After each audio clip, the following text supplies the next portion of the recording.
हंस और हंसिनी morals stories in Hindi.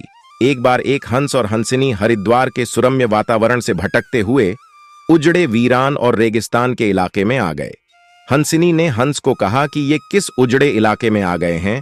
यहां न तो जल है, न जंगल और न ही ठंडी हवाएं हैं। यहां तो हमारा जीना मुश्किल हो जाएगा। भटकते भटकते शाम हो गई तो हंस ने हंसिनी से कहा कि किसी तरह आज की रात बीता लो, सुबह हम लोग हरिद्वार लौट चलेंगे। रात हुई तो जिस पेड़ के नीचे हंस और हंसिनी रुके थे उस पर एक उल्लू बैठा था। वह जोर से चिल्लाने लगा। हंसिनी ने हंस से कहा, अरे यहां तो रात में सो भी नहीं सकते, ये उल्लू चिल्ला रहा है। हंस ने फिर हंसिनी को समझाया कि किसी तरह रात काट लो।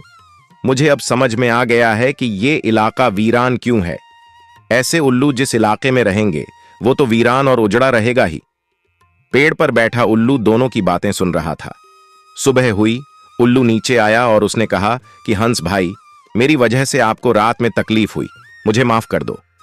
हंस ने कहा, कोई बात नहीं भैया, आपका धन्यवाद। यह कहकर जैसे ही हंस अपनी हंसिनी को लेकर आगे बढ़ा, पीछे से उल्लू चिल्लाया, अरे हंस, मेरी पत्नी को लेकर कहां जा रहे हो? हंस चौंका।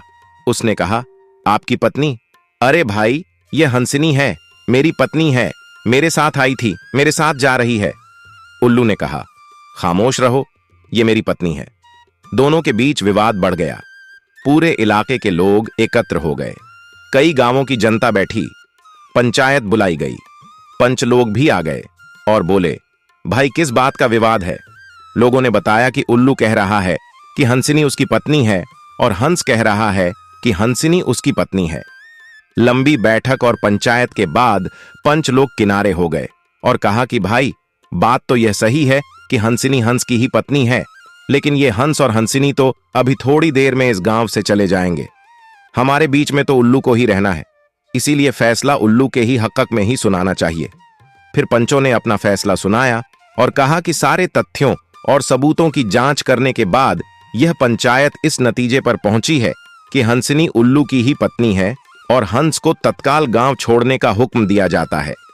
यह सुनते ही हंस हैरान हो गया और रोने, चीखने और चिल्लाने लगा कि पंचायत ने गलत फैसला सुनाया। उल्लू ने मेरी पत्नी ले ली। रोते चीखते जब वह आगे बढ़ने लगा तो उल्लू ने आवाज लगाई, ए मित्र हंस, रुको। हंस ने रोते हुए कहा कि भैया, अब क्या करोगे? पत्नी तो तुमने ले ही ली, अब जान भी लोगे। उल्लू ने कहा, नहीं मित्र, ये हंसिनी आपकी पत्नी थी, है और रहेगी। लेकिन कल रात जब मैं चिल्ला रहा था तो आपने अपनी पत्नी से कहा था कि यह इलाका उजड़ा और वीरान इसलिए है क्योंकि यहां उल्लू रहता है। मित्र, ये इलाका उजड़ा और वीरान इसलिए नहीं है कि यहां उल्लू रहता है। यह इलाका उजड़ा और वीरान इसलिए है क्योंकि यहां पर ऐसे पंच रहते हैं जो उल्लुओं के हक्क में फैसला सुनाते हैं।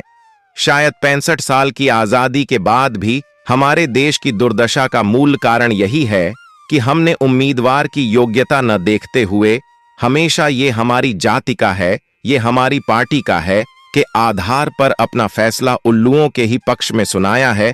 देश कई बदहाली और दुर्दशा के लिए कहीं न कहीं हम भी जिम्मेदार हैं।